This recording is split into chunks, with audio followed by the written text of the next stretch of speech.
ഈ തിങ്സിന്റെ പുതിയ ക്ലാസ്സിലേക്ക് എല്ലാവർക്കും സ്വാഗതം. വൈദ്യുതിയുടെ കാന്തിക ഫലം എന്ന ചാപ്റ്റർ, അതായത് magnetic effect of electric current എന്ന ചാപ്റ്ററിന്റെ മൂന്നാമത്തെ പാർട്ടാണ് ഈ ക്ലാസ്. കഴിഞ്ഞ പാർട്ടിൽ നമ്മൾ പറഞ്ഞു നിർത്തിയത് മോട്ടോർ തത്വത്തെ കുറിച്ച്. മോട്ടോർ തത്വം എന്നാൽ വൈദ്യുതി പ്രവഹിക്കുന്ന ഒരു ചാലകം ഒരു കാന്തിക മണ്ഡലത്തിൽ നിൽക്കുകയാണെങ്കിൽ ആ ചാലകത്തിന് ഫ്രീ ആയിട്ട്, അതായത് സ്വതന്ത്രമായിട്ട് ചലിക്കാൻ പറ്റുകയാണെങ്കിൽ ആ ചാലകത്തിന്റെ മുകളിൽ ഒരു ബലം അനുഭവപ്പെടുകയും ആ ചാലകം ചലിക്കുകയും ചെയ്യുന്നതായിരിക്കും. A current carrying element which is placed inside a magnetic field and which is free to move will experience a force on that conductor. ഇതായിരുന്നു നമ്മൾ കഴിഞ്ഞ ക്ലാസ്സിൽ പറഞ്ഞു നിർത്തിയത്. ഇത്തവണ നമ്മൾ പറയാൻ പോകുന്നത് ഈ തത്വം പ്രയോജനപ്പെടുത്തിയിട്ട് നമ്മളെ ലൈഫ് സ്റ്റൈലിൽ നമ്മൾ സ്ഥിരമായിട്ട് ഉപയോഗിച്ച് വരുന്ന ഒരുപാട് ഉപകരണങ്ങളുണ്ട്. ആ ഉപകരണങ്ങളിൽ രണ്ടെണ്ണത്തിനെയാണ് നമ്മൾ ഇന്ന് പരിചയപ്പെടാൻ പോകുന്നത്. ഓക്കെ, ഒന്നാമത്തെ ഉപകരണം മിക്സി, ഗ്രൈൻഡർ, ഫാൻ, മോട്ടോർ പമ്പുകൾ, ടോയ്സ്, അങ്ങനെ പലതിലും നമ്മൾ ഉപയോഗിക്കുന്നത് മോട്ടോർ എന്നുള്ള ഒരു ഡിവൈസ്. മോട്ടോർ എന്നുള്ള ഉപകരണം, അതിന്റെ പ്രവർത്തനമാണ് നമ്മൾ ഇന്ന് പഠിക്കാൻ പോകുന്നത്. മോട്ടോർ തത്വം ഉപയോഗപ്പെടുത്തിയിട്ട് നമുക്ക് കാന്തിക മണ്ഡലത്തിൽ ഒരു കറണ്ട് ക്യാരിയിങ് എലമെന്റിനെ മൂവ് ചെയ്യിക്കാൻ പറ്റും. നമ്മൾ തൊട്ട് മുമ്പ് പഠിച്ച എക്സ്പീരിയൻസ് പ്രകാരം അത് മുന്നോട്ടും പിന്നോട്ടും ആയിരുന്നു ചലിച്ചുകൊണ്ടിരുന്നത്. പക്ഷെ നിങ്ങൾക്കറിയാം, ഫാനും മിക്സി ഇതെല്ലാം കറങ്ങുകയാണ് ചെയ്യുന്നത്, മുന്നോട്ടും പിന്നോട്ടും അല്ല, എങ്ങനെയാണ് കറങ്ങുകയാണ് ചെയ്യുന്നത്. അപ്പൊ എങ്ങനെയാണ് ഈ കറക്കത്തിലേക്ക്, അല്ലെങ്കിൽ റൊട്ടേഷൻ മോഷനിലേക്ക്, അല്ലെങ്കിൽ സർക്കുലർ മോഷനിലേക്ക് ഈ ഒരു കാന്തികത ഉപയോഗപ്പെടുത്തിയിട്ട് നമ്മൾ ചെയ്യുന്നതെന്നാണ് നോക്കാൻ പോകുന്നത്. ആദ്യം തന്നെ നമുക്ക് ഒരു മോട്ടോറിനെ പരിചയപ്പെടാം. മോട്ടോറിന്റെ സിമ്പിൾ ആയിട്ടുള്ള ഒരു കൺസെപ്റ്റാണ് നിങ്ങളുടെ ടെക്സ്റ്റിൽ കൊടുത്തിട്ടുള്ളത്. നമുക്ക് അതെങ്ങനെയാണെന്നൊന്ന് എക്സ്പ്ലെയിൻ ചെയ്യാം. ഇതാണ് മോട്ടോറിന്റെ ഡയഗ്രം. ഇതിൽ നിങ്ങൾക്ക് കാണാൻ കഴിയുന്ന ഭാഗങ്ങൾ ഏതൊക്കെയാണെന്ന് നമുക്ക് നോക്കാം. ആദ്യം തന്നെ നിങ്ങൾക്ക് മാഗ്നറ്റിക് പോൾസ് കാണാം, കാന്തിക ധ്രുവങ്ങൾ. ഏതൊക്കെയാണ്? നോർത്തും സൗത്തും. സ്വാഭാവികമായും ഇതൊരു സ്ഥിതകാന്തമാണ്, പെർമനന്റ് മാഗ്നറ്റ് ആണ് ഉപയോഗിച്ചിരിക്കുന്നതെന്ന് ചിത്രം കണ്ടാൽ തന്നെ മനസ്സിലാവുന്നു. അടുത്തതായി നിങ്ങൾക്ക് പറയുന്നത് ആക്സിസ്, അക്ഷം. ആർമേച്ചറിൽ ബന്ധിപ്പിച്ചിട്ടുള്ള അക്ഷമാണ്. ഈ അക്ഷമാണ് കറങ്ങുന്നത്, അതായത് റൊട്ടേറ്റ് ചെയ്യുന്നത്. നിങ്ങൾക്കറിയാം, പമ്പരമൊക്കെ തിരിയുന്നതും എന്ത് തിരിയുന്നതും ഒരു പോയിന്റിനെ അല്ലെങ്കിൽ ഒരു ലൈനിനെ ഫോക്കസ് ചെയ്തുകൊണ്ടായിരിക്കും. അപ്പൊ ആ ലൈനാണ്, ആ അക്ഷമാണ് നിങ്ങൾക്ക് ഇവിടെ എക്സ് വൈ എന്ന് ഡിനോട്ട് ചെയ്യും. അടുത്തതായിട്ട് പറയുന്നത് ആർമേച്ചർ ആണ്. ആർമേച്ചർ എന്ന് പറഞ്ഞാൽ കൂടുതലൊന്നുമില്ല, നമുക്ക് സോളിനോയിഡ് പഠിച്ചല്ലേ നമ്മൾ, അതുപോലെ തന്നെയാണ് ആർമേച്ചർ. അതായത് ഒരു പച്ചിരുമ്പ് കോറിന് ചുറ്റും കവചിത ചെമ്പു കമ്പി ചുറ്റി വെച്ചിട്ടുള്ളതിനെയാണ് എന്ത് വിളിക്കുന്നത്? Armature. Armature is A coil bounded on A soft iron core. ഈ കോയിൽ എന്ന് പറയുന്നത് എന്തായിരിക്കും? ഇൻസുലേറ്റഡ് കോപ്പർ വയർ ആയിരിക്കും. ഓക്കെ, അതാണ് എന്ത്? ആർമേച്ചർ. ഈ ആർമേച്ചറിനെ ബന്ധിപ്പിച്ചിരിക്കുന്നതാണ് എക്സ് വൈ എന്നുള്ള ആക്സിസ്. ഇത്രയും കാര്യം പറയാം. അടുത്തതിലേക്ക് പോകുന്നതിന് മുമ്പ് ഇത്രയും കാര്യം വെച്ചിട്ട് നമുക്ക് എന്തൊക്കെ മനസ്സിലാവുമെന്ന് നോക്കാം. ഓക്കെ, നമ്മൾ ആ ചിത്രത്തിലേക്ക് നോക്കൂ. ഇപ്പൊ പോസിറ്റീവും നെഗറ്റീവും ടെർമിനലിൽ നിങ്ങൾക്ക് ബാറ്ററിയുടെ അവിടെ ശ്രദ്ധിച്ചാൽ കാണാൻ പറ്റും. അവിടെ B1, R1, R2, B2 എന്ന് എഴുതിയിട്ടുള്ള ഭാഗങ്ങൾ നമ്മൾ ഇനി ഡിസ്കസ് ചെയ്യാനുണ്ട്. തൽക്കാലം ആ ഭാഗങ്ങൾ ഇല്ലാതെ നമ്മൾ ഡയറക്റ്റ് നോക്കാം. ഓക്കെ, ആ ഭാഗങ്ങൾ ഇല്ലാതെ B1 R1 തമ്മിൽ ടച്ച് ചെയ്ത് കിടക്കാന്ന് മനസ്സിലാകുന്നുണ്ടല്ലോ, അതിലൂടെ കറണ്ട് ഫ്ലോ ചെയ്യുന്നു മനസ്സിലാക്കും. അപ്പൊ പോസിറ്റീവ് ടെർമിനലിൽ നിന്നും കറണ്ട് ഫ്ലോ ചെയ്തിട്ട് ആർമേച്ചറിന്റെ ABCD ഇങ്ങനെയാണ് പോകുന്നത്. എങ്ങനെയാണ് പോകുന്നത്? A to B, B to C, C to D, ഇങ്ങനെയാണ് പോകുന്നത് മനസ്സിലാക്കും. ഇനി നമ്മളുടെ ചലനത്തെ കുറിച്ചാണ് ചിന്തിക്കുന്നത്. The motion of the armature. Armature X Y എന്ന ആക്സിസിൽ ഫിക്സ് ചെയ്തിരിക്കുകയാണെന്ന് മനസ്സിലാക്കണം. അപ്പൊ ആർമേച്ചറിന് മുകളിലോട്ടും താഴോട്ടും പോകാൻ പറ്റില്ല, മറിച്ച് എന്താക്കാനേ പറ്റുള്ളൂ? റൊട്ടേറ്റ് ചെയ്യാനേ പറ്റുള്ളൂ. സോ A to B ആണോ B to A ആണോ കറണ്ട് ഫ്ലോ ചെയ്യുന്നത്? ഇപ്പോൾ പോസിറ്റീവ് എവിടെയാണ് വരുന്നത്? എയുടെ സൈഡിലാണ്. So the current is flowing from A to B. എയിൽ നിന്ന് ബിയിലേക്കാണ് കറണ്ട് ഫ്ലോ ചെയ്യുന്നത്. അത് എവിടെയാണ് ഉള്ളത്? അത് നോർത്തും സൗത്തും മാഗ്നറ്റിക് ഫീൽഡിന്റെ ഇടയിലാണ്. അപ്പൊ അവിടെ എന്ത് എക്സ്പീരിയൻസ് ചെയ്യും? According to motor principle, motor തത്വപ്രകാരം അവിടെ എന്ത് എക്സ്പീരിയൻസ് ചെയ്യും? അവിടെ ഒരു ഫോഴ്സ് ഉണ്ടാവില്ലേ? ആ എ ബി എന്ന് പറഞ്ഞ കണ്ടക്ടറിന് ഒരു ചലനം ഉണ്ടാവുമല്ലോ. അത് നമ്മൾ ഏത് നിയമം വെച്ചിട്ടാണ്, ഏത് ലോ വെച്ചിട്ടാണ് നമുക്ക് എക്സ്പ്ലെയിൻ ചെയ്യാൻ പറ്റുമോ? ലെഫ്റ്റ് ഹാൻഡ് റൂൾ അല്ലേ, ഫ്ലെമിങ്സ് ലെഫ്റ്റ് ഹാൻഡ്. ഇതായിരുന്നു നമ്മുടെ ഫ്ലെമിങ്സ് ലെഫ്റ്റ് ഹാൻഡ് റൂളിന്റെ പൊസിഷൻ. ഇനി നമുക്ക് നോക്കാം. എ ടു ബി ആണ് എന്തിന്റെ ഡയറക്ഷൻ? കറന്റിന്റെ ഡയറക്ഷൻ. എൻ ടു എസ് ആണ് എന്തിന്റെ ഡയറക്ഷൻ? മാഗ്നറ്റിക് ഫീൽഡിന്റെ ഡയറക്ഷൻ. ഫോർ ഫിംഗർ, അതായത് ചൂണ്ടുവിരലായിരുന്നു എന്ത്? മാഗ്നറ്റിക് ഫീൽഡിന്റെ ഡയറക്ഷൻ. ഇത് നമ്മൾ നോർത്ത് ടു സൗത്ത് വെക്കണം. അപ്പൊ ഇങ്ങനത്തെ. ഓക്കെ. ഇനി എ ടു ബി ആണ് കറന്റിന്റെ ഡയറക്ഷൻ. അപ്പൊ എ ടു ബി, ഇത് എ ഇത് ബി ആയിരിക്കും. അപ്പൊ ഇങ്ങനെ വെച്ചാൽ പറ്റും. അപ്പൊ ഇത് ബി ടു എ അല്ലേ, ഇങ്ങനെ വെക്കാം. ഓക്കെ. ഇങ്ങനെ വെച്ച് കഴിഞ്ഞാൽ എന്തായി? എ ടു ബി ആയി കറന്റിന്റെ ഡയറക്ഷൻ. ഇതാണ് എന്ത്? ഫോഴ്സിന്റെ അല്ലെങ്കിൽ മോഷൻ ഓഫ് ദ കണ്ടക്ടറിന്റെ ഡയറക്ഷൻ. അപ്പൊ നമുക്ക് എളുപ്പമായല്ലോ. എങ്ങോട്ടാണ് എ ബി എന്ന് പറഞ്ഞ കണ്ടക്ടർ ചലിക്കുക? താഴോട്ട് ചലിക്കുന്നതായിരിക്കും. ഓക്കെ. ഇനി അടുത്ത ഭാഗത്തേക്ക് പോവാം. എവിടേക്കാണ്? സി ഡിയിലേക്ക് പോവാം. സി ഡിയിലേക്ക് വന്നു കഴിഞ്ഞാൽ സി ടു ഡി ആണോ ഡി ടു സി ആണോ? എന്ന് ബിയിലേക്ക് വന്നു, ബി അങ്ങോട്ട് വരിക സിയിലേക്ക്. അപ്പൊ സി അങ്ങോട്ട് വരും ഡിയിലേക്ക് വരും. കാരണം നെഗറ്റീവ് ടെർമിനലിലേക്കാണ് പോയിക്കൊണ്ടിരിക്കുന്നത്. കറണ്ട് പോസിറ്റീവ് നിന്ന് നെഗറ്റീവിലേക്കാണ് പോകുന്നത്. അപ്പൊ ഇവിടെ direction of the current from C to D ആണ്. മാഗ്നറ്റിക് പോളിന്റെ ഡയറക്ഷനിൽ മാറ്റം ഉണ്ടോ? ഇല്ല. അപ്പൊ മാഗ്നറ്റിക് പോൾ നോർത്ത് നിന്ന് സൗത്തിലേക്ക് അനുഭവിച്ചോ, ഇങ്ങനെ നോർത്ത് ടു സൗത്തിലേക്ക്. ഇത് കറക്റ്റ് ആണ്. Direction of the current from C to D ആണ്. തമ്പ് സൂചിപ്പിക്കുന്നത് എന്താണ്? ഏറ്റവും മുകളിലോട്ട്. അതായത് motion of the conductor should be in upward direction. അപ്പൊ സി ഡി എങ്ങോട്ട് പോകണം? മുകളിലോട്ട് പോകണം. എ ബി എങ്ങോട്ട് പോയത്? താഴോട്ട്. എ ബി താഴോട്ടും സി ഡി മുകളിലോട്ട് പോകുന്ന സമയത്ത് നിങ്ങൾക്ക് അവിടെ ഒരു റൊട്ടേഷൻ കാണാമല്ലോ. എക്സ് എന്നുള്ള ആക്സിസ് എപ്പോ എങ്ങനെ റൊട്ടേറ്റ് ചെയ്യും? ഇവിടുന്ന് നമ്മൾ നോക്കുകയാണെങ്കിൽ ഏത് ഡയറക്ഷനിലാണ്? ക്ലോക്ക് വൈസ് ആണോ ആന്റി ക്ലോക്ക് വൈസ് ആണോ എക്സ് വൈ എന്നുള്ള ആക്സിസിന് റൊട്ടേഷൻ ഉണ്ടാവുക? ആന്റി ക്ലോക്ക് വൈസ് അല്ലേ. അപ്പൊ എ ബി താഴോട്ട് പോകും, സി ഡി മുകളിലോട്ട് പോകും. അപ്പൊ ഇങ്ങനെ ഒരു മോഷൻ ഉണ്ടാവും. അപ്പൊ ആന്റി ക്ലോക്ക് വൈസിൽ റൊട്ടേറ്റ് ചെയ്യും. ഇനിയാണ് നമ്മളുടെ അടുത്ത പരിപാടി. ആ റൊട്ടേഷൻ വരുന്ന സമയത്ത് നിങ്ങൾ ശ്രദ്ധിക്കുക, ആ B1 R1 എന്നുള്ള കോണ്ടാക്റ്റും B2 R2 എന്നുള്ള കോണ്ടാക്റ്റും ശ്രദ്ധിക്കും. അവിടെ B1ഉം B2ഉം അവിടെ തന്നെ നിൽക്കും. പക്ഷേ R1ഉം R2 ആക്സിസ് റൊട്ടേറ്റ് ചെയ്യുന്നതിനനുസരിച്ച് എന്താവും? റൊട്ടേറ്റ് ആവുന്നുണ്ട്. ഇപ്പൊ B1നോട് ടച്ച് ചെയ്തിരിക്കുന്ന ആരാ? R1 ആണ്.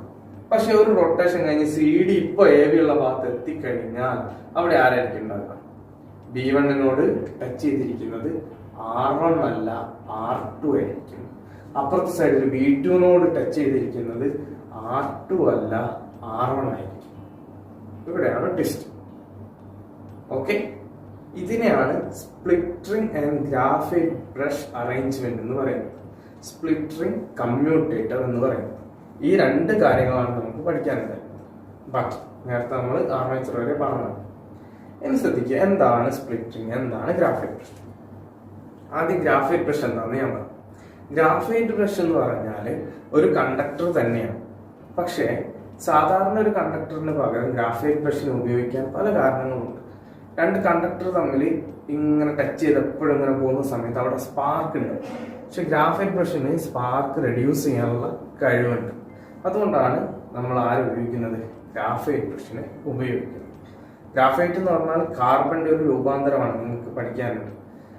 അടുത്തത് നമ്മൾ സ്പ്ലിറ്റ് റിങ്സിനെ കുറിച്ച് പറയും. സ്പ്ലിറ്റ് റിങ്സ് എന്നാണ് പറയുന്നത്. പക്ഷെ അവിടെ നിങ്ങൾക്ക് കാണാവുന്നത് ഒറ്റ സർക്കിളാണ്. പക്ഷെ അതിനെ കട്ട് ചെയ്ത് നേരെ പകുതിയാക്കിയിട്ട് രണ്ട് പീസാക്കി വെച്ചിരിക്കുകയാണ്. അതാണ് സ്പ്ലിറ്റ് റിങ്സ് എന്നതിന്റെ പേര് വരാൻ കാരണം. ഇനി നമുക്ക് നോക്കാം എന്തിനാണ് ഇങ്ങനെ ഒരു സ്പ്ലിറ്റ് റിംഗ് കമ്മ്യൂട്ടേറ്റർ എന്ന് പറഞ്ഞ അറേഞ്ച്മെന്റിന്റെ ആവശ്യം. നോക്കൂ, എ ടു ബി കറണ്ട് പോകുന്ന സമയത്ത് അത് മുകളിലോട്ട് പോയി, സി ടു ഡി കറണ്ട് വരുന്ന സമയത്ത് താഴോട്ട് പോയി. വീണ്ടും ഇതേപോലെ തന്നെ പോസിറ്റീവ് നെഗറ്റീവ് ഒരേപോലെ സി ടു ഡിക്ക് പകരം ഇവിടെ എന്താവും? ഡി ടു സി ആണ് ഈ സൈഡിൽ വരുമ്പോൾ. അതുപോലെ തന്നെ ബി ടു എ ആണ് ആ സൈഡിൽ വരുമ്പോൾ എന്നാവുകയാണെങ്കിൽ വീണ്ടും ഇതേ റൊട്ടേഷൻ സംഭവിക്കും. ഇപ്പോൾ നമ്മൾ ഒരു ഹാഫ് റൊട്ടേഷൻ ആണ് പറഞ്ഞിരിക്കുന്നത്. ഹാഫ് റൊട്ടേഷൻ എന്ന് പറഞ്ഞാൽ എ ബി എന്നുള്ള ഭാഗം സി ഡി ഉണ്ടായിരുന്നിടത്ത്, അതായത് നോർത്തിൽ ഉണ്ടായിരുന്ന ആർമേച്ചറിന്റെ സൈഡ് പോയിട്ട് എവിടെ എത്തി? സൗത്തിലെത്തി എന്ന് പറയും. ഓക്കെ. ഇപ്പോഴും ആ സ്പ്ലിറ്ററിങ്ങും ബ്രഷും ഉള്ളത് കൊണ്ട് മാത്രമാണ് ആർമേച്ചറിൽ കൂടിയുള്ള കറണ്ടിന്റെ ഫ്ലോ അതേപോലെ തന്നെ തുടരുന്നു. അതേപോലെ തന്നെ തുടരുന്നത് എന്തിനു വേണ്ടിയിട്ടാ? നമുക്ക് ഈ ഒരു ഹാഫ് റൊട്ടേഷൻ പോരല്ലോ, അത് കംപ്ലീറ്റ് ആവണ്ടേ. ഹാഫ് റൊട്ടേഷൻ കംപ്ലീറ്റ് ആയില്ലെങ്കിൽ തിരിച്ചിങ്ങോട്ട് വരും. അതായത് പോസിറ്റീവും നെഗറ്റീവും മാറ്റി കൊടുക്കാൻ വേണ്ടിയിട്ട് ഉള്ളൊരു സംവിധാനമാണ് എന്ത്, ഈ സ്പ്ലിറ്റ് റിംഗ് കമ്മ്യൂട്ടേറ്റർ. അതായത് B1 എന്നുള്ള ബ്രഷ് എപ്പോഴും എന്തിനാണ് കൊടുത്തോണ്ടിരിക്കുന്നത്? പോസിറ്റീവിനെയാണ് കൊടുത്തോണ്ടിരിക്കുന്നത്. B2 എന്നുള്ള ബ്രഷ് എപ്പോഴും എന്തിനാണ് കൊടുത്തോണ്ടിരിക്കുന്നത്? നെഗറ്റീവിനെയാണ് കൊടുത്തോണ്ടിരിക്കുന്നത്. ഈ സ്പ്ലിറ്റ് റിംഗ് അവിടെ ഇല്ലായിരുന്നെങ്കിൽ സ്പ്ലിറ്റ് റിംഗിന് പകരം സ്ഥിരമായിട്ടുള്ള 2 റിംഗ് ആയിട്ട് B1 B2 കൊടുത്തിരിക്കുകയാണെങ്കിൽ ഇപ്പൊ എന്താവും? ഈ കറണ്ടിന്റെ ഫ്ലോ എന്താവും? അതേപോലെ തന്നെ നിലനിന്നിട്ട് നേരെ തിരിച്ച് ഇങ്ങോട്ട് വരും. ആർമേച്ചർ നേരെ തിരിഞ്ഞ് ആദ്യത്തെ പൊസിഷനിൽ വരും. അപ്പൊ ഇങ്ങനെ ഇങ്ങനെ ഇങ്ങനെ ഇങ്ങനെ കളിക്കുള്ളൂ. നമുക്ക് എന്താ വേണ്ടത്? ഒരു കംപ്ലീറ്റ് റൊട്ടേഷൻ വേണം. അതിനു വേണ്ടിയിട്ടാണ് സ്പ്ലിറ്റിങ്ങിന് ഉപയോഗിച്ചിട്ട് B1 കൊടുത്തിരുന്ന പോസിറ്റീവ് ഇപ്പോൾ ആർക്ക് കൊടുക്കുന്നത്? R2 കൊടുക്കുന്നത്. R2 ഇപ്പൊ കൊടുത്തു കഴിഞ്ഞാൽ എന്താവും? ഡിയിൽ നിന്ന് സിയിലേക്കാണ് എന്തുണ്ടാവുക? കറണ്ടിന്റെ ഫ്ലോ ഉണ്ടാവുക. അപ്പൊ നമ്മൾ നേരത്തെ അതേ റൂൾ വെച്ചിട്ട് ഡിയിൽ നിന്ന് സിയിലേക്ക്, അപ്പോൾ CD വീണ്ടും അങ്ങോട്ട് പോകും, താഴോട്ട് പോകും. റൊട്ടേഷൻ എന്താകും? വീണ്ടും പഴയ പോലെ തന്നെ ആന്റി ക്ലോക്ക് വൈസിൽ ഇങ്ങനെ കണ്ടിന്യൂസ് ആയിട്ട് റൊട്ടേറ്റ് ചെയ്തുകൊണ്ടിരിക്കും. ഓക്കെ, ഇനി ഞാൻ എക്സ്ട്രാ പോയിന്റ് പറയാം. ഇതിൽ നിങ്ങൾക്ക് ഈ റൊട്ടേഷൻ ക്ലോക്ക് വൈസിലാക്കണമെങ്കിൽ എന്ത് ചെയ്താൽ മതി? 2 കാര്യങ്ങൾ ചെയ്താൽ മതി. ഒന്ന് എന്താണ്? നോർത്ത് പോളും സൗത്ത് പോളും അപ്പുറവും മാറ്റി കൊടുക്കാം. രണ്ടാമത്തെ എന്താണ്? ബാറ്ററിയുടെ പോസിറ്റീവും നെഗറ്റീവും ടെർമിനലിൽ മാറ്റി കൊടുക്കാം. അങ്ങനെയാണെങ്കിൽ ഇപ്പോൾ ആന്റി ക്ലോക്ക് വൈസുള്ള റൊട്ടേഷൻ നിങ്ങൾക്ക് ക്ലോക്ക് വൈസിൽ കിട്ടുന്നതാണ്. ഇത് DC മോട്ടോറാണ്. ഓക്കെ, ഇതിന്റെ ഒരു ചെറിയ മോഡൽ ഞാൻ ഉണ്ടാക്കിയിട്ടുണ്ട്. നിങ്ങളുടെ ഡയഗ്രത്തിൽ കൊടുത്തിരിക്കുന്ന അതേ ഫോർമാറ്റിലാണ് ഉണ്ടാക്കിയിരിക്കുന്നത്. അതെങ്ങനെയാണെന്ന് ഞാൻ ജസ്റ്റ് ഒന്ന് കാണിച്ചു തരാം. ഒന്ന് നോക്കൂ, അതിന്റെ വർക്ക് എങ്ങനെയാണെന്ന് നോക്കൂ. അതിലാകെ നിങ്ങൾക്ക് മിസ് ചെയ്യുന്ന ഒരു സംഭവം ഗ്രാഫൈറ്റ് ബ്രഷ് ആയിരിക്കും. ഗ്രാഫൈറ്റ് ബ്രഷിന് പകരം ഞാൻ ജസ്റ്റ് ഒരു സ്പ്രിംഗ് ആണ്. എന്തിനാണ് സ്പ്രിംഗ് വെച്ചതെന്ന് വെച്ചാൽ എപ്പോഴും ആ കോണ്ടാക്ട് കിട്ടാൻ വേണ്ടിയിട്ട് ഒരു ചെറിയൊരു ടെൻഷൻ ഉണ്ടാവില്ല, തട്ടി തന്നെ നിൽക്കണം. അതിന് വേണ്ടിയിട്ടാണ് സ്പ്രിംഗ് ഉപയോഗിച്ചത്. സ്പ്രിംഗ് ഉപയോഗിച്ചുകൊണ്ട് നിങ്ങൾക്ക് അവിടെ എന്ത് കാണാനും പറ്റും? സ്പാർക്ക് കാണാനും പറ്റും. എങ്കിലും റൊട്ടേഷൻ ഉണ്ടാവും. ജസ്റ്റ് ഞാനത് നിങ്ങൾക്ക് ഇതിൻ്റെ കൂടെ അറ്റാച്ച് ചെയ്ത് കാണിക്കാം. ഒരു പേനയുടെ റീഫില്ലർ എടുത്തിട്ട് അതിൻ്റെ മുകളിൽ നമ്മൾ ഇൻസുലേറ്റഡ് കോപ്പർ വയർ വൈൻഡ് ചെയ്ത ശേഷം കെട്ടിവെച്ചിരിക്കുകയാണ്. പേനയുടെ റീഫില്ലറാണ് ആക്സിസ്. ആ കെട്ടി വെച്ചാണ് നമ്മൾ ആർമേച്ചർ കോയിൽ. ഓക്കെ, പിന്നെ സ്പ്ലിറ്റ് റിംഗ് ആണ് നമുക്ക് വേണ്ടത്.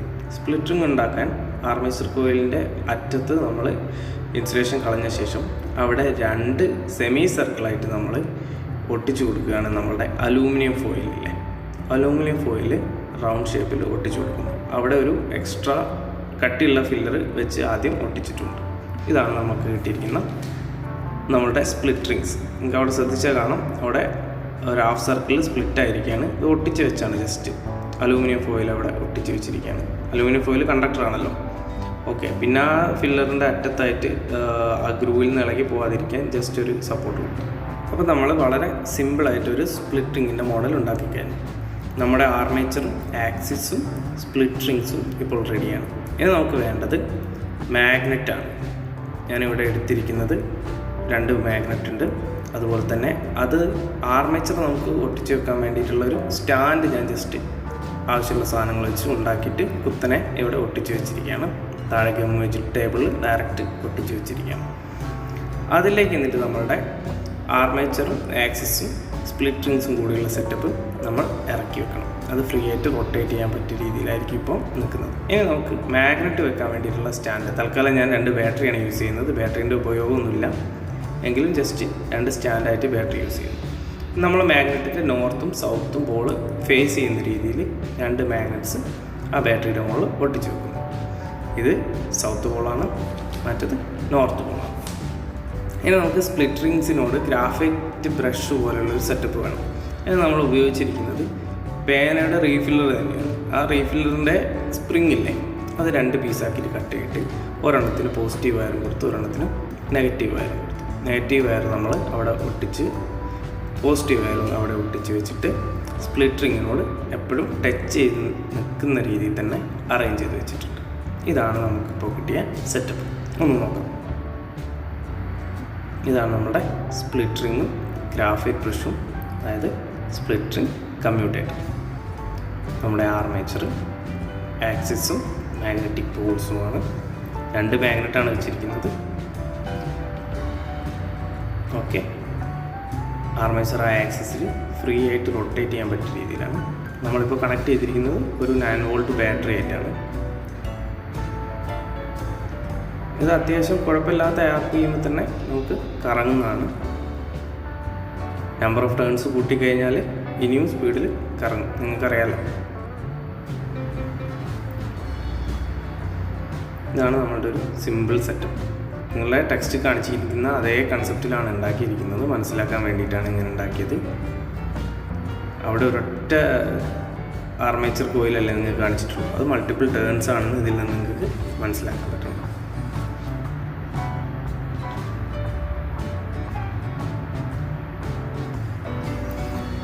ഇനി നമുക്ക് ഈ സെറ്റപ്പിലേക്ക് സപ്ലൈ കൊടുത്തിട്ട് കറക്കാം. യെസ്, അവിടെ ശ്രദ്ധിച്ചാൽ നിങ്ങൾക്ക് സ്പാർക്ക് കാണാം. ഞാൻ പറഞ്ഞില്ലേ, ഗ്രാഫൈറ്റ് ബ്രഷ് വെക്കാത്തത് കൊണ്ട് കണ്ടക്ടേഴ്സ് തമ്മിൽ പരസ്യമ്പോഴുണ്ടാവുന്ന സ്പാർക്ക് നിങ്ങൾക്ക് കാണാം. സോ നിങ്ങളെല്ലാവരും എക്സ്പെരിമെൻ്റ് ചെയ്യണ്ടില്ലേ? സിമ്പിളായിട്ട് നിങ്ങൾക്ക് ഉണ്ടാക്കിയെടുക്കാവുന്നതേ ഉള്ളൂ. ഇത്ര റിസ്ക് ഉള്ള കാര്യമൊന്നുമില്ല. നിങ്ങൾക്ക് ഓരോരുത്തരുടെ ഐഡിയ വെച്ചിട്ട് പല ഡിസൈനിൽ നിങ്ങൾക്ക് ഇത് ഉണ്ടാക്കാവുന്നതാണ്. അതിന് നമുക്ക് മെയിനായിട്ട് വേണ്ടത് ഇൻസുലേറ്റഡ് കോപ്പർ വയറാണ്. അത് എവിടെയെങ്കിലും കിട്ടുമെന്ന് നോക്കിയാൽ നിങ്ങളുടെ വീട്ടിലുള്ള പല ഉപകരണങ്ങളും കേടായതിലൊക്കെ ഉണ്ടാകുന്നെങ്കിലൊക്കെ എടുത്തിട്ട് പറ്റുന്നവർ ചെയ്ത് നോക്കുക. നല്ല ഇൻട്രസ്റ്റിംഗ് ആയിരിക്കും. ഓക്കെ, അടുത്തത് നമുക്ക് പഠിക്കാനുള്ളത് മൂവിങ് കോയിൽ ലൗഡ് സ്പീക്കറിനെ കുറിച്ചാണ്. അതായത് ചലിക്കും ചുരുൾ ലൗഡ് സ്പീക്കർ. ലൗഡ് സ്പീക്കർ എന്താണ് നിങ്ങൾക്ക് എല്ലാവർക്കും അറിയാമല്ലോ. ലൗഡ് സ്പീക്കർ കാണാത്ത ആരും ഇവിടെ ഉണ്ടാവില്ലല്ലോ. ലൗഡ് സ്പീക്കർ എന്ന് പറയുമ്പോൾ തന്നെ അതുമായിട്ട് ബന്ധപ്പെട്ട് പറയേണ്ട മറ്റൊരു കാര്യമുണ്ട്, മൈക്രോഫോൺ. മൂവിങ് കോയിൽ മൈക്രോഫോൺ അല്ലെങ്കിൽ ചലിക്കും ചുരുൾ മൈക്രോഫോൺ. ലൗഡ് സ്പീക്കറിൽ നിങ്ങൾക്ക് കിട്ടുന്നത്, പുറത്തേക്ക് കിട്ടുന്ന എന്താണ്? ശബ്ദ തരംഗങ്ങളാണ് അല്ലേ, ശബ്ദോർജമാണ്. Okay, sound energy. നിങ്ങൾ അതിലേക്ക് കൊടുക്കുന്നത് എന്താണ് അറിയാം? സ്പീക്കറിന് 2 വയറാണ്, 2 പോയിന്റ് ആണുള്ളതെന്നൊക്കെ എല്ലാവർക്കും അറിയാലോ. അപ്പോൾ അതിലേക്ക് കൊടുക്കുന്നത് തീർച്ചയായിട്ടും എന്താണ്? ഇലക്ട്രിക്കൽ എനർജിയാണ്, വൈദ്യുതോർജ്ജമാണ്. അപ്പോൾ സൗണ്ട് എനർജീനെ ഉണ്ടാക്കണം എന്ത് കൊടുത്തിട്ട്? ഇലക്ട്രിക്കൽ എനർജി കൊടുത്തിട്ട്. അതിനാണ് ലൗഡ് സ്പീക്കേഴ്സിനെ യൂസ് ചെയ്യുന്നത്. മൈക്രോഫോണോ? മൈക്രോഫോണിലേക്ക് നമ്മൾ സംസാരിക്കല്ലേ ചെയ്യുന്നത്. ആ സംസാരിക്കുന്നത് സൗണ്ട് എനർജിയാണ്. നമുക്ക് കിട്ടുന്ന ഒരു കേബിൾ വഴി 2 വയർ വഴി കിട്ടുന്ന എന്താ? ഇലക്ട്രിക്കൽ സിഗ്നൽസ് ആണ്. സോ മൈക്രോഫോൺ എന്ന് വെച്ചാൽ സൗണ്ട് എനർജീനെ കൺവേർട്ട് ചെയ്ത് ഇലക്ട്രിക്കൽ എനർജി ആയിട്ട് മാറ്റുന്നു. ലൗഡ് സ്പീക്കർ എന്ന് വെച്ചാൽ എന്താണ്? ഇലക്ട്രിക്കൽ എനർജീനെ കൺവേർട്ട് ചെയ്തിട്ട് സൗണ്ട് എനർജി ആയിട്ട് മാറ്റും. ഈ കാര്യത്തിൽ ഇടയിലുള്ളൊരു വേറൊരാൾ, അയാളുടെ പേരാണ് ആംപ്ലിഫയർ. നിങ്ങൾ സംസാരിക്കുന്നത്, നിങ്ങൾ ഗാനമേളയോ അങ്ങനെ വലിയ പ്രോഗ്രാംസ് ഒക്കെ കേൾക്കാൻ പോകാറുണ്ടാവില്ലേ? അതിൽ നിങ്ങൾ അവര് പ്രൊഡ്യൂസ് ചെയ്യുന്ന ആ സൗണ്ടിൽ തന്നെയാണോ നിങ്ങൾ പുറത്തേക്ക് കേൾക്കുന്നത്? ഒരിക്കലും അല്ല അല്ലേ. അല്ലെങ്കിൽ വലിയ ബീറ്റുള്ള ഡ്രംസ് ഒക്കെ കൊട്ടുന്ന സമയത്ത് അവിടെ ഉണ്ടാകുന്ന ആ സൗണ്ടാണ് നിങ്ങൾ പുറത്തേക്ക് കേൾക്കുന്നത്. നിങ്ങളുടെ നെഞ്ച് വരെ പിടിച്ചു അല്ലേ, മുടിയൊക്കെ ചിലപ്പോൾ അങ്ങനെ തരിക്കും. അത്രയും ബീറ്റ് ആയിരിക്കും പുറത്തേക്ക് വരുന്നത്. ഒരു ഡ്രംസ് ഇങ്ങനെ അടിക്കുന്ന സമയത്ത് ആ വലിയ ബോക്സ് വെച്ചിട്ട് അത്രയും സൗണ്ട് ആയിരിക്കും പുറത്തേക്ക് വരുന്നത്. അപ്പോൾ അവിടെ എന്തോ ഒന്ന് സംഭവിക്കുന്നുണ്ട്. അതിന്റെ പേരാണ് ആംപ്ലിഫിക്കേഷൻ. അതായത് ചെറിയ സിഗ്നൽസ് ആയിരിക്കും പോകുന്നത്. ഈ മൈക്രോഫോണിൽ പിടിച്ചെടുത്ത് ചെറിയ സിഗ്നൽസ് ആയിരിക്കും പോകുന്നത്. അതിനെ നമ്മളൊരു ആംപ്ലിഫയർ വെച്ചിട്ട്, ആംപ്ലിഫയർ എന്ന് പറഞ്ഞാൽ താഴ്ന്ന വൈദ്യുത സിഗ്നലുകളുടെ എന്താക്കാനാണ്? ഉയർത്താൻ വേണ്ടിയിട്ട് ഉപയോഗിക്കുന്നതാണ്. അപ്പോൾ കുറഞ്ഞ സിഗ്നൽ മതി അതിനെ നല്ല പോലെ ബൂസ്റ്റ് ചെയ്തിട്ട് വലിയ വൈദ്യുത സിഗ്നലായിട്ട് മാറ്റിത്തരും. ആരെയും നമ്മളുടെ ആംപ്ലിഫയർ. ഈ ആംപ്ലിഫയറിൽ നിന്ന് വരുന്ന സിഗ്നലാണ് നമ്മൾ ഇനി പഠിക്കാൻ പോകുന്ന മൂവിങ് കോയിൽ ലൗഡ് സ്പീക്കറിലേക്ക് കൊടുക്കാം. അപ്പൊ ഇലക്ട്രിക്കൽ സിഗ്നലിനെ നമുക്ക് കിട്ടി. ഇലക്ട്രിക്കൽ സിഗ്നൽസിനെ നിങ്ങൾക്ക് സൗണ്ട് സിഗ്നൽസ് ആക്കി മാറ്റണം. സൗണ്ട് ഉണ്ടാകുന്നത് എങ്ങനെയാണെന്നറിയാം? വൈബ്രേഷനിൽ നിന്നാണ്. ഓക്കെ, കമ്പനങ്ങളിൽ നിന്നാണ് സൗണ്ട് ഉണ്ടാകുന്നത്. അപ്പം വൈബ്രേഷൻ എന്ന് പറഞ്ഞാൽ it's A kind of motion. ഒരു മോഷനാണ്, ടു ആൻഡ് ഫ്രോ മോഷൻ, മുന്നോട്ടും പുറകോട്ടുമുള്ള ചലനം. നിങ്ങൾ നോക്കി, നമ്മൾ തൊട്ട് മുമ്പ് കഴിഞ്ഞ ക്ലാസ്സിൽ നമ്മൾ ഡിസ്കസ് ചെയ്തിട്ടുള്ള ആ യു മാഗ്നറ്റിന്റെ ഇടയിൽ വെച്ചിട്ടുള്ള AB എന്ന് പറഞ്ഞ കണ്ടക്ടർ മുന്നോട്ടും പുറകോട്ടും എല്ലാവരും സംസാരിച്ചത്. അപ്പൊ അവിടെ പിടിച്ച് കയറിയാൽ പറയാം നമുക്ക് അതേ പരിപാടി തന്നെ അവിടെ വെച്ചാൽ മതി. ഇവിടെ നിങ്ങൾക്ക് ആ ഡയഗ്രാം കൊടുത്തിട്ടുണ്ട്, അതൊന്ന് ശ്രദ്ധിച്ചു. അതിൽ കാണാൻ പറ്റുന്നത് ഒരു ഫീൽഡ് മാഗ്നറ്റ് കാണാം നിങ്ങൾക്ക്. അവിടെ നോർത്ത് സൗത്ത് പോളുകൾ ഉണ്ടെന്ന് വിചാരിക്കാം. പിന്നെ നിങ്ങൾക്ക് ഒരു മൂവിങ് കോയിൽ കൊടുത്തിട്ടുണ്ട്, ചലിക്കും ചുരുൾ, കമ്പി ചുറ്റാണ്. അത് വെച്ചിരിക്കുന്നത് എവിടെയാണ്? ഈ ഫീൽഡ് മാഗ്നറ്റിന്റെ ഇടയിലാണ്. അപ്പൊ ഫീൽഡ് മാഗ്നറ്റിന്റെ ഇടയിൽ വെച്ചിരിക്കുന്ന ചലിക്കുന്ന ആ കമ്പി ചുറ്റുണ്ട്. ആ കമ്പി ചുറ്റിനോട് ഒരു പാളി ഇങ്ങനെ ഒട്ടിച്ചിട്ടിട്ടുണ്ട്. അതിന്റെ പേരാണ് ഡയഫ്രം. ആ കമ്പി ചുറ്റ് ചലിക്കുന്നതാണ്, ഡയഫ്രോം ചലിക്കുന്നതാണ്. ഡയഫ്രത്തിന്റെ സ്പീക്കറിന്റെ ഡയഗ്രം ഞാൻ കാണിച്ചു തരാം. ഇതാണ് സ്പീക്കർ. അപ്പൊ ഇതിന്റെ ആ ബ്ലാക്ക് ആയിട്ട് കാണുന്ന പോർഷൻസ് ഇല്ലേ, അതാണ് ഡയഫ്രം. അതിങ്ങനെ കമ്പനി ചെയ്യുന്നത് നിങ്ങൾ എല്ലാവരും കണ്ടിട്ടുണ്ടാവും, വൈബ്രേറ്റ് ചെയ്യുന്നത് ഷുവറാണ്. അതിന്റെ മുളകൊക്കെ തൊട്ടൊക്കെ നോക്കിയിട്ടുണ്ടാവും പലരും. ഓക്കെ, അപ്പൊ അതിനെയാണ് നമ്മൾ എന്ത് ചെയ്യുന്നത്? വൈബ്രേറ്റ് ചെയ്യുന്നത്. അപ്പൊ ഈ ആംപ്ലിഫയറിൽ നിന്ന് വരുന്ന നല്ല ബൂസ്റ്റ് ചെയ്തിട്ടുള്ള ഇലക്ട്രിക്കൽ സിഗ്നൽസ് നേരെ കയറ്റി എങ്ങോട്ടാണ് കൊടുക്കുന്നത്? ഈ കോയിലിലേക്കാണ് കൊടുക്കുന്നത്. ഈ കോയിൽ കിടക്കുന്ന എവിടെയാണ്? ഈ മാഗ്നറ്റിക് പോൾസിന്റെ ഇടയിലാണ്. ഓക്കെ, ആ മാഗ്നറ്റിക് പോൾസിന്റെ ഇടയിൽ ഒരു കോയിലുണ്ട്. ആ കോയിലിന്റെ ഉള്ളിൽ കൂടെ കറണ്ട് പ്രവഹിക്കുന്നുണ്ട്. അങ്ങനെയാണെങ്കിൽ തീർച്ചയായിട്ടും മോട്ടോർ പ്രിൻസിപ്പിൾ പ്രകാരം അവിടെ എന്തുണ്ടാവുന്നുണ്ട്? ഒരു മോഷൻ ഉണ്ടാവില്ലേ? അപ്പോൾ പോസിറ്റീവ് നെഗറ്റീവ് എന്നുള്ള കൺസെപ്റ്റ് അല്ല ഇവിടെ ഇപ്പം വരുന്നത്. അനലോഗ് സിഗ്നൽ എന്നാണ് കേട്ടോ ഇതിന് പറയാം. എന്ത് സിഗ്നലാണ്? അനലോഗ് സിഗ്നൽസ് ആണ്. അതായത് പോസിറ്റീവ് നെഗറ്റീവ് ആയിട്ട് മാറി മാറി ഒരു വേവ് ഫോമിൽ വരുന്ന സിഗ്നൽസ് ആയിരിക്കും. അതിനെപ്പറ്റിയൊക്കെ കൂടുതൽ നമുക്ക് മറ്റ് ക്ലാസ്സുകളിൽ പഠിക്കാം. അപ്പൊ ആ സിഗ്നലുകൾ എന്തായാലും ഒരേ ഡയറക്ഷനിൽ മാത്രമല്ല ചലിച്ചുകൊണ്ടിരിക്കും. പോസിറ്റീവ് വരുമ്പോൾ ഒരു ഡയറക്ഷൻ, നെഗറ്റീവ് വരുമ്പോൾ മറ്റൊരു ഡയറക്ഷൻ. അപ്പോൾ മുന്നോട്ടും ബാക്കോട്ടും ഇങ്ങനെ ചലിച്ചുകൊണ്ടിരിക്കും, ടു ആൻഡ് ഫ്രോ മോഷൻ. അപ്പൊ ആ coil two and fro motion ഉണ്ടാകുന്ന സമയത്ത് ഡയഫ്രം ഉണ്ടാവും, ടു ആൻഡ് ഫ്രോ മോഷൻ. അപ്പൊ അവിടെ ഒരു വൈബ്രേഷൻ ഉണ്ടാവും. ആ വൈബ്രേഷൻ കാരണം അതിന്റെ അടുത്തുള്ള എയർ വൈബ്രേറ്റ് ചെയ്തിട്ട് നമുക്ക് എന്ത് കിട്ടും? സൗണ്ട് എനർജി കിട്ടും. അപ്പം വീക്ക് സിഗ്നൽസിനെ ആണ് ആംപ്ലിഫൈ ചെയ്തിട്ട് ഇതിലേക്ക് കൊടുക്കുന്നതെന്ന് മനസ്സിലാക്കണം. ഇപ്പൊ എല്ലാവർക്കും മൈക്രോഫോണിനെ കുറിച്ചും ആംപ്ലിഫയറിനെ കുറിച്ചും ലൗഡ് സ്പീക്കറിനെ കുറിച്ചും മനസ്സിലായിട്ടുണ്ടാവുമല്ലോ. അപ്പൊ നമ്മൾ ഇന്ന് പഠിച്ച പ്രധാനപ്പെട്ട 2 ഉപകരണങ്ങൾ ഏതൊക്കെയാണ്? ഒന്ന് മോട്ടോർ, 2 നമ്മളുടെ മൂവിങ് കോയിൽ ലൗഡ് സ്പീക്കർ. ഇവ രണ്ടും നമ്മളുടെ ലൈഫിൽ എവിടേക്കാണ് യൂസ് ചെയ്യുന്നതെന്നൊക്കെ നിങ്ങൾക്കറിയാം. അപ്പൊ അതിന്റെ വർക്കിംഗ് നിങ്ങൾ അറിഞ്ഞിരിക്കുകയാണ് ഇപ്പോൾ. അതെല്ലാവരും കൃത്യമായിട്ട് പഠിക്കുക. അതിൽ നമ്മൾ പോയിന്റ് ആയിട്ട് എന്തൊക്കെയാണ് അതിന്റെ പാർട്സ് എന്നും അതിന്റെ ഡയഗ്രാം വരയ്ക്കാനും ഡയഗ്രത്തിലെ പാർട്സ് ഏതാണെന്ന് ഐഡന്റിഫൈ ചെയ്യാനും എങ്ങനെയാണ് ഇത് സംഭവിക്കുന്നത് എന്നുള്ള വർക്കിംഗ് പറയാനും ഒക്കെ റെഡി ആയിട്ടിരിക്കണം. ഇതിന്റെ 2ന്റെ ബേസിക് പ്രിൻസിപ്പിൾ ഏതാണ്? Motor principle. 2-ലുണ്ടാകുന്ന എനർജി ചേഞ്ചസ് എന്താണ്? മോട്ടോറിൽ ഉണ്ടാകുന്നത് electrical energy is converted into mechanical energy, വൈദ്യുതോർജ്ജം യാന്ത്രികോർജ്ജമായി മാറുന്നു. മൂവിംഗ് കോയിൽ ലൗഡ് സ്പീക്കറിൽ ഉണ്ടാകുന്നതോ electrical energy is converted into sound energy, അതായത് വൈദ്യുതോർജ്ജം ശബ്ദോർജ്ജമായി മാറുന്നു. 2ന്റെയും വർക്കിംഗ് പ്രിൻസിപ്പിൾ സെയിം ആണ്. എന്താണ്? മോട്ടോർ പ്രിൻസിപ്പിൾ, മോട്ടോർ തത്വം. ഓക്കെ, അപ്പൊ എല്ലാവരും നല്ലപോലെ പഠിക്കാം. Thank you.